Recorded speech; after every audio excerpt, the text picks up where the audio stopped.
ये क्वेश्चन आप पढ़िए, कॉमन सेंस और प्रेजेंस ऑफ माइंड पे बेस्ड है। This is the question asked in UPSC prelims 2020 solar power and pumps के बारे में। अभी मैं पूरा नहीं पढ़ता हूं, सिर्फ डायरेक्टली बता देता हूं कि क्या क्वेश्चन है। सोलर पावर के बारे में क्वेश्चन पूछा है कि सोलर पावर पे किस टाइप के पंप यूज किए जाते हैं या किस टाइप के पंप इसमें ऑपरेट होते हैं ऑन सोलर पावर। तो इसमें कुछ एग्जांपल दिए है कि solar power can be use for running surface pumps and not for submersible pump. दो टाइप के पंप होते हैं, एक होता है सरफेस पंप जो सरफेस पे लगाया जाता है और वो अंदर से कुएं से पानी खींचता है। दूसरा होता है सबमर्सिबल पंप, यानी जो पानी में छोड़ा जाता है वो डीप जाकर पानी को खींचता है, ऊपर भेजता है। सेकेंड स्टेटमेंट है solar power can be use for running centrifugal pump and not the ones with piston.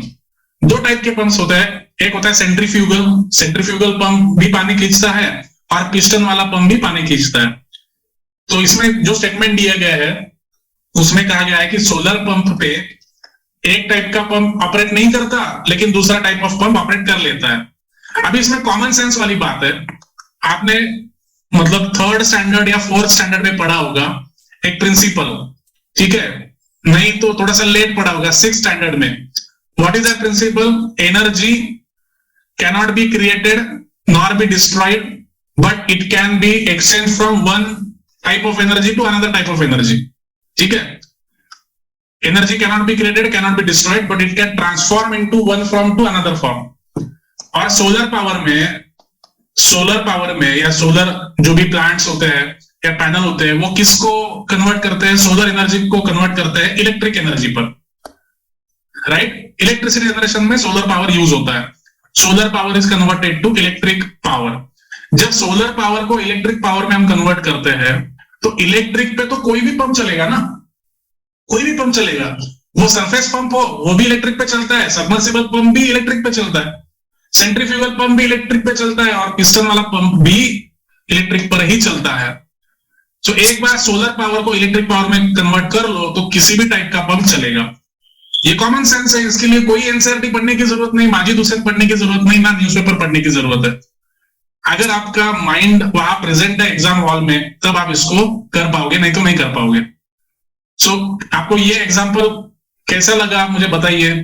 क्या आपका मेंटल ब्लॉकेज ओपन हो रहा है? क्या आपका एग्जाम को देखने का जो पॉइंट ऑफ व्यू है वो चेंज हो रहा है? मुझे यस और नो करके बता दीजिए। Without wasting any time let us take one more example for common sense and presence of mind. देखिए कॉमन सेंस और प्रेजेंस ऑफ माइंड कितना बढ़िया एग्जांपल है, 2014 यूपीएससी प्रीलिम्स में पूछा गया है। बहुत मजेदार क्वेश्चन है ये, मतलब मेरे दिल के करीब वाला क्वेश्चन है एकदम। देखिए, if you walk through country side you are likely to see some birds stalking alongside the cattle to seize the insects disturbed by their movement through grasses. Simple सवाल है, अगर आप कंट्री साइड में मतलब देहात में या रूरल एरियाज में जाते हो घूमने के लिए तो आपको कुछ बर्ड्स दिखेंगे जो कैटल के पीछे पीछे जाते हैं और ग्रास में जो इंसेक्ट्स होते हैं उनको पकड़ के खाते हैं। Which of the following is are such bird और बर्ड्स? इनमें से कौन सा बर्ड वो हो सकता है जो ऐसा रूरल एरिया में करता है? वो पेंटेड स्टॉर्क है क्या? वो कॉमन मैना है क्या? या ब्लैक नेक्ड क्रेन है? बता दीजिए मुझे, क्योंकि ये जो क्वेश्चन है ये जेनेरिक है। If you walk through country side, ये क्वेश्चन पेपर में बोला है, क्वेश्चन पेपर में लिखा गया है। अगर आप कंट्री साइड में वॉक कर रहे हो इसका मतलब कोई बंदा दिल्ली में बैठा हो, दिल्ली में पेपर लिख रहा हो, कोई बंदा पटना से पेपर लिख रहा है, कोई बंदा महाराष्ट्र में मुंबई से पेपर लिख रहा है, कोई बंदा चेन्नई से पेपर दे रहा है। और ये सबके लिए एक ही क्वेश्चन है कि अगर आप रूरल एरिया में जाते हो तो आपको इसमें से कौन सा बर्ड ये हरकत करते हुए दिखेगा? इसका करेक्ट आंसर है कॉमन मैना, कॉमन मैना। और ये जो आप फोटो देख रहे हो ये भी कॉमन मैना वाली ही फोटो है। और कॉमन मैना ये ऐसा बर्ड है, ये कॉमन है, पूरे इंडिया में आप कहीं भी चले जाओ आपको कॉमनली वो नजर आएगा। Painted stock and black neck crane, अगर इनके मैं फोटो दिखा दूं आपको, ये एक्सोटिक स्पेशीज है, ये एंडेंजर्ड स्पेशीज है, इंपॉर्टेंट स्पेशीज है, ये कॉमनली सीन स्पेशीज नहीं है, ये रेयर स्पेशीज है। जो सवाल पूछने का जो तरीका है वो क्या है? सबके लिए क्वेश्चन है, इंडिया के किसी भी नूक एंड कॉर्नर से अगर बंदा यूपीएससी प्रीलिम्स दे रहा है तो सबके लिए वो क्वेश्चन है। If you walk through country side, अगर आप इंडिया में कहीं भी चले जाओ कंट्री साइड में तो आपको कॉमन महीना दिखेगी, बट आपको ये पेंटेड स्टॉक सिर्फ लिमिटेड जगह पे दिखाई देगा। ठीक है, तो अगर आपका प्रेजेंस ऑफ माइंड है कि अरे यार मैं तो ठीक है, मैं महाराष्ट्र में भी रूरल एरियाज में जा सकता हूँ, कंट्री साइड जा सकता हूँ, तो पूरे इंडिया में कंट्री साइड में कौन सा बर्ड दिखता है मुझे, कॉमन कौन सा है, तो वो कॉमन है, कॉमनली सीन महीना है। सो करेक्ट आंसर इज 2। और यहाँ पे आपको अटेम्प्ट लेना पड़ेगा, आपको रिस्क लेना पड़ेगा। जो गट फीलिंग्स होती है उस पर आपको भरोसा रखना पड़ेगा, और कॉमन सेंस, ऐसा नहीं है कि रैंडमली आप तुक्का मार दो, ऐसा नहीं है। Common sense of presence of mind से जो आपको समझ में आ जाएगा उसको लेकर आपको रिस्क लेना है, तब जाके आपका ये करेक्ट आंसर आ जाएगा। ठीक है, next question 2011 UPSC prelims 2011। Consider the following: carbon dioxide, oxides of nitrogen and oxides of sulphur. Which of the above is our emission or emissions from coal combustion at thermal power plants? Thermal power plant से किस type का emission निकलता है, ये सीधा सीधा question है। Yes, correct answer is D, correct answer is D. इसलिए कॉमन सेंस है। अभी मैं बताता हूं क्यों कॉमन सेंस है। थर्मल पावर प्लांट्स में कोल कंबशन होता है, और कोल कंबशन के बाद क्या क्या निकलता है। कोल क्या है, what is coal? Coal is formed due to high pressure and high temperature. Okay, when organic material is compressed at high pressure and high temperature, then coal is formed. जो भी plants है, animals है, जब वो जमीन के नीचे दब जाते हैं और high temperature और high pressure जब सालों तक वहां पे लगाया जाता है, तब जाके कोल तैयार होता है। ठीक है, so coal is compressed form of organic matter. कोल में मैक्सिमम क्या होता है, compressed form of organic matter होता है।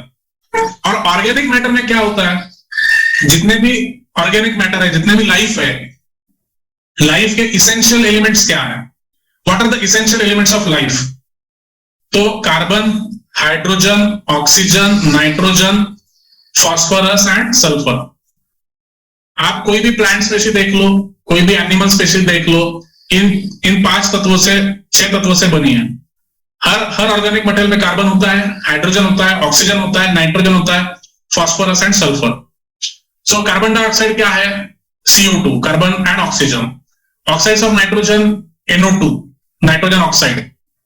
Oxides of sulphur, sulphur dioxide SO2। ठीक है, तो हर चीज इसमें से निकलेगी। So correct answer will be 1, 2 and 3। और क्या निकलेगा, फ्लाई ऐश निकलेगी।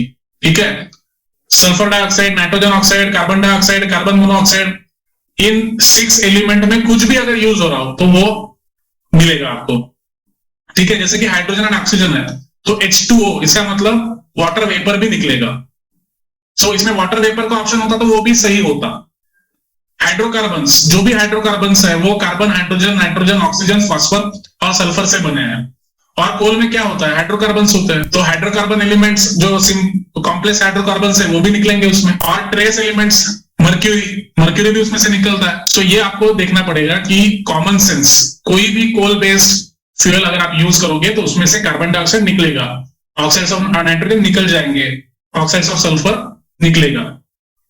यहाँ पे कोल की जगह पे अगर ये होता कि पेट्रोल या डीजल होता, पेट्रोल या डीजल, तो वो भी करेक्ट होता। ठीक है, सेम क्वेश्चन 2014 में 2015 में वोल्केनो एमिशन, वोल्केनो से क्या क्या एमिशंस निकलते हैं, आपको 4 to 5 ऑप्शंस दिए गए थे। सो वोल्केनो क्या है, वोल्केनो से पायरोक्लास्ट निकलते हैं, ये फ्यूम्स निकलती है, लावा निकलता है। उसके बाद वोल्केनो में क्या होता है, जो लावा होता है, मैग्मा होता है। What is magma? Magma is molten minerals, molten metals होते हैं मैग्मा में। तो जो भी अर्थ के अंदर होगा उसका जो बाय प्रोडक्ट्स है वो सब बाहर निकलेगा। सो वोल्केनिक एमिशंस में भी कार्बन डाइऑक्साइड निकलता है, oxygen, oxides of nitrogen, sulphur dioxide, ये सब निकलता है वोल्केनिक एमिशंस से। तो ये कॉमन सेंस आपको लगाना पड़ेगा कि तो इसी कॉमन सेंस के बेसिस पे आपके मैक्सिमम क्वेश्चंस सॉल्व हो जाएंगे।